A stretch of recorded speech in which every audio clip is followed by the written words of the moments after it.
కరీంనగర్ జిల్లాలో మహిళా రిజర్వేషన్ బిల్లుపై డిప్యూటీ మేయర్ పీసీ కాంగ్రెస్ పై తీవ్ర విమర్శలు చేశారు. గతంలో బిల్లును అడ్డుకోవడమే కాకుండా లోక్సభకు తీసుకురాకుండా నిలిపివేసిందని ఆరోపించారు. మహిళలకు తక్షణ రిజర్వేషన్లు ఇవ్వాలనే ఉద్దేశంతో నరేంద్ర మోడీ తీసుకొచ్చిన బిల్లును కూడా కాంగ్రెస్ అడ్డుకుందని అన్నారు. భవిష్యత్తులో మహిళలే కాంగ్రెస్ కు గుణపాఠం చెప్తారని పేర్కొన్నారు.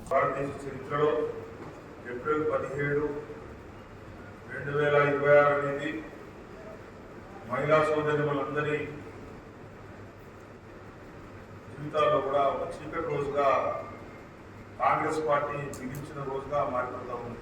కాంగ్రెస్ పార్టీ దాని మిత్రపక్షాలు.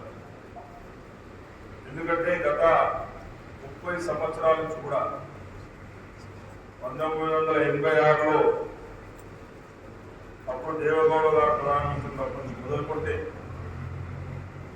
దేవగౌడ ప్రధానమంత్రిగా ఉన్నప్పుడు మహిళా బిల్లు పెట్టాలని ఆలోచన చేసినప్పుడు వ్యతిరేకించినటువంటి పార్టీ కాంగ్రెస్ పార్టీ. ఆయనకు మద్దతు లేకపోవడంతో ఆ బిల్లును పెట్టే ప్రయత్నం చేయలేదు. దాని తదనంతరం 1998లో కానీ 1999లో కానీ 2002లో కానీ 2003లో కానీ వాజ్పేయి గారు బిల్లు పెడదామంటే 2/3 సపోర్ట్ లేకపోతే అప్పుడు కూడా 4 సార్లు అడ్డుకున్నటువంటి పార్టీ కాంగ్రెస్ పార్టీ.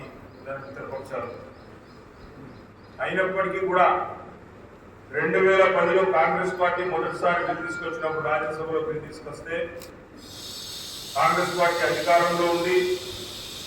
మహిళా రిజర్వేషన్ బిల్లు తీసుకొస్తే పూర్తి స్థాయిలో మద్దతు తెలిపినటువంటి పార్టీ భారతీయ జనతా పార్టీ. 2010లో రాజ్యసభలో బిల్లు పాస్ చేసి లోక్సభకు తీసుకురాకుండా కోల్డ్ స్టోరేజ్లో పెట్టినటువంటి పార్టీ కాంగ్రెస్ పార్టీ. తిరిగి 13 సంవత్సరాల తర్వాత 2023లో మళ్ళీ ప్రధానమంత్రి మోడీ గారు 2023లో మరి తీసుకొచ్చి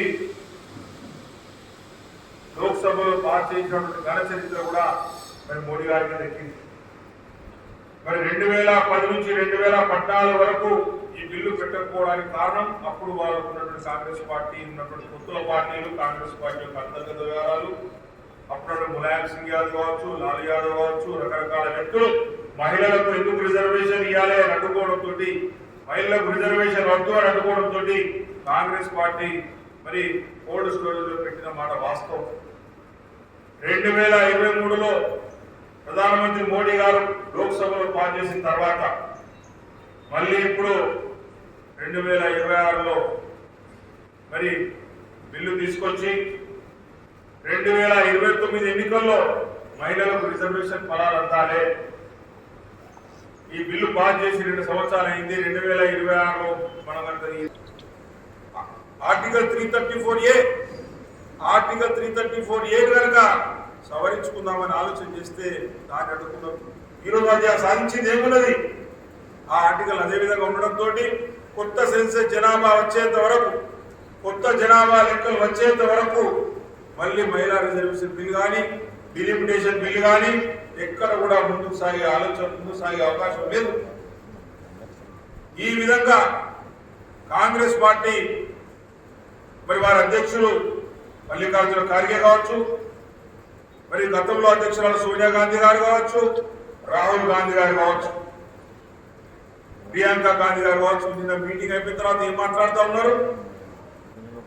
విజయ గర్వంతో వాళ్ళు ఏదో సాధించినట్టుగా మహిళలకు రిజర్వేషన్ రాకుండా చేసి ఏదో సాధించిన ఆనందంతో వాళ్ళు లోక్సభ నుంచి బయటికి వస్తూ వారు మాట్లాడే విధానం ఈరోజు ప్రపంచం అంతా కూడా చూసింది. చాలా దుర్మార్గం ఇది.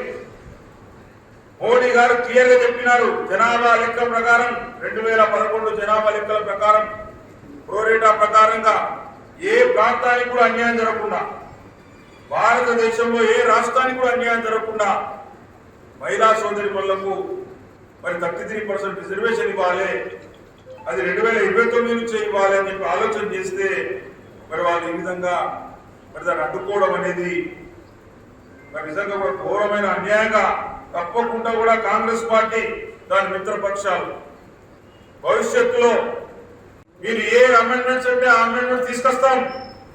గంట టైం ఇవ్వండి అని నిన్న హోమ్ మినిస్టర్ అమిత్ షా గారు చెప్పినప్పటికీ కూడా ఈ బిల్లు